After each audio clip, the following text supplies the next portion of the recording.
शिक्षक एकता जिंदाबाद और वी वांट जस्टिस की गूंजती ये आवाजें देश के सर्वाधिक प्रसिद्ध विश्वविद्यालय पंतनगर विश्वविद्यालय के कैंपस से आ रही हैं। दरअसल 19 मार्च से लगातार पूरे विश्वविद्यालय के हर विभाग के शिक्षक अपनी मांगों को लेकर अनिश्चितकालीन प्रदर्शन कर रहे हैं।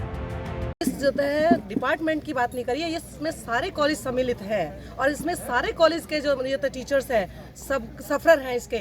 और इसमें हमारा ना तो 7th पे कमीशन मिला है, ना हमारा एरियर मिला है, और ऊपर से हमें ये कहा जाता है क्योंकि जब हमारा बाय लॉज हम तीनों टीचिंग रिसर्च एक्सटेंशन तीनों के तीनों हमारे जो काम करते हैं, तो किसी ने जो है वर्कर किसी भी शिक्षक ने ये नहीं कहा कि मैं आज ये काम नहीं करूँगा, मैं टीचिंग नहीं करूँगा, मैं रिसर्च नहीं करूँगा, मैं एक्सटेंशन में नहीं जाऊँगा। तो हमें डिस्क्रिमिनेट किस बेस पे किया जा रहा है। दूसरी बात यह है कि 65 साल जब सारे शिक्षक जो हैं तो 65 साल क्यों नहीं होएगा उनका।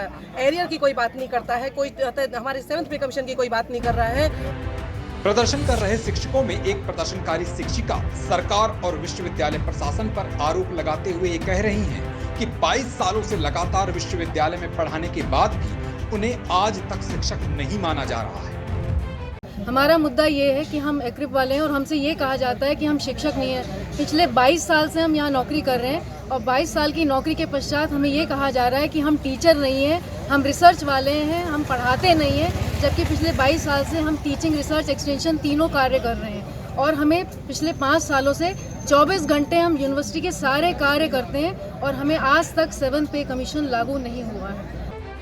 उत्तराखंड के जनपद ऊधम सिंह नगर के पंतनगर क्षेत्र में स्थित पंडित गोविंद बल्लभ पंत कृषि एवं प्रौद्योगिकी विश्वविद्यालय देश में ही नहीं बल्कि पूरे विश्व में जाना जाता है। दरअसल भारत देश में कृषि शिक्षा को बढ़ावा देने के लिए इस विश्वविद्यालय को स्थापित किया गया था। कहते हैं कि देश में कृषि तकनीक को मजबूत करने के लिए हरित क्रांति को सफल बनाने में भी इस विश्वविद्यालय की बड़ी सार्थक भूमिका रही। बदलते समय के हिसाब से इस विश्वविद्यालय ने कृषि शिक्षा के साथ तकनीकी शिक्षा के क्षेत्र में भी अपना परचम लहराया। ये देश का प्रथम कृषि विश्वविद्यालय है जो 1960 में पंडित जवाहरलाल नेहरू के द्वारा स्थापित किया गया था। और इस विश्वविद्यालय में इतना बड़ा जो इंफ्रास्ट्रक्चर और जो 16,000 एकड़ की एरिया में जो बसाया गया था, इसका एक ही उद्देश्य था, कृषि शिक्षा को देश के जो जीडीपी है उसमें कंट्रीब्यूट कराना। और उस समय से लेकर के ये आज तक विश्वविद्यालय लगातार प्रथम स्थान पे बना रहा है अपने कार्यों की वजह से। और पिछले कुछ सालों में ये देश में सभी कृषि विश्वविद्यालय में प्रथम स्थान भी पाया। 3 साल उधर 97 में भी प्रथम स्थान पे रहा, 2006 में प्रथम स्थान पे रहा और अभी पिछले साल भी प्रथम स्थान पे रहा। स्वच्छता की दृष्टि से भी प्रथम स्थान पे विश्वविद्यालय बना हुआ है।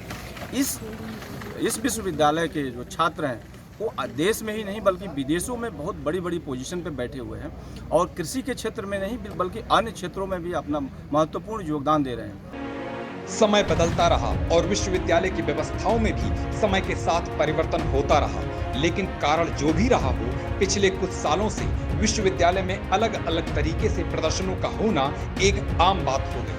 19 मार्च से अनिश्चितकालीन चल रहे इस प्रदर्शन से शिक्षण कार्य भी पूरी तरह से ठप हो गया। तो अभी हमारा अनिश्चितकालीन बहिष्कार चल रहा है, उससे हम हर तरह के शिक्षण, शोध और प्रसार कार्यों से विरत हैं, जिसमें कोई निसंदेह कि हाँ, बच्चों का यहाँ शोध कार्य भी प्रभावित हो रहा है और जो हमारी परियोजनाएं हैं उनका भी शोध कार्य प्रभावित हो रहा है। तो सरकार से यही निवेदन है कि जल्द से जल्द हमारे शिक्षकों की समस्त जो समस्याएं हैं उनका निराकरण करें, जिससे कि विश्वविद्यालय पुनः अपने पटरी पर आकर शिक्षण, शोध और प्रसार कार्यों को गति दे सके। न्यूज़ इन 24 ने प्रदर्शनकारियों से जानने की कोशिश की कि क्या ये आंदोलन सिर्फ 7वें वेतनमान की विसंगतियों और पदोन्नति को लेकर के ही है। तो उनमें से एक प्रदर्शनकारी शिक्षक ने बताया कि विश्वविद्यालय के इंफ्रास्ट्रक्चर की स्थिति और सड़कों की स्थिति काफी दयनीय है। अगर वास्तविकता की बात करें तो आप पंतनगर के किसी भी रोड से गुजरे तो रोड की स्थिति इतनी खराब है कि चलना मुश्किल है। और आज अगर किसी शिक्षक को विश्वविद्यालय द्वारा आवास का आवंटन किया जाता है तो हर शिक्षक को उस घर में, उस आवास में आवासित होने के लिए 2.5 से 3 लाख रुपये अपने पैसे अपना खर्च करना पड़ता है, जबकि हम लोग उसका मंथली रेंट भी देते हैं। स्थिति इतनी जर्जर हो गई है कि जिसके लिए कोई कार्रवाई अभी विश्वविद्यालय प्रशासन की तरफ से नहीं की जा रही है। पंतनगर विश्वविद्यालय में करीब 500 से भी ज्यादा शिक्षक कार्यरत हैं और इस प्रदर्शन में सभी के शामिल होने की बात कही जा रही है। हालांकि प्रदर्शन कर रहे शिक्षक डॉक्टर अनिल यादव ने बताया कि पिछले दिनों प्रदेश की महामहिम राज्यपाल महोदया को भी इस मामले से अवगत कराया जा चुका है। हमारे ये पन्नगर विश्वविद्यालय में शिक्षकों पे अनेक ऐसे विषय हैं जो लगातार उठाए जाते रहे हैं और ये शासन भी इससे पूर्ण रूप से अवगत है। परंतु अभी 22 तारीख को हमारे यहाँ जब किसान मेले का उद्घाटन था तो उसमें राज्यपाल महोदया द्वारा मुख्य अतिथि के रूप में उसमें शिरकत की गई थी और उसी दौरान हमारे शिक्षक संघ के लोग भी उनसे जाकर मिले थे। तो राज्यपाल महोदया ने उस बारे में आश्वासन भी दिया कि शिक्षकों की मांग पूरी की जाएगी। ये प्रायः ऐसा होता रहा है कि शासन के द्वारा हमेशा जब भी पन्नगर के शिक्षक हड़ताल पर बैठते हैं तो उनको हमेशा ये आश्वासन दिया जाता रहता है कि आपकी मांगें पूरी की जाएंगी, परंतु धीरे धीरे फिर वो ठंडे बस्ते में चला जाता है और शिक्षक अपनी जिम्मेदारियों का निर्वहन करते हुए अपने शिक्षक कार्यों पे फिर लौट आते हैं। पर यह समस्या लगातार पिछले 2 से 3 सालों से ऐसी बनी हुई है और इसका कोई निराकरण नहीं हो रहा है, जिससे देखा जाए तो हमारे विश्वविद्यालय की एक छवि धूमिल हो रही है। साथ ही साथ जो हमारे छात्रों की पढ़ाई लिखाई का काम है वो भी बहुत प्रभावित हो रहा है। पंतनगर विश्वविद्यालय के कैंपस में 19 मार्च से अनिश्चितकालीन प्रदर्शन अभी तक जारी है। प्रदर्शनकारियों की कितनी मांगें कब पूरी होंगी ये कहना थोड़ा मुश्किल है, लेकिन शिक्षकों के इस अनिश्चितकालीन प्रदर्शन से विश्वविद्यालय में अध्ययनरत विद्यार्थी दिक्कत में जरूर होंगे।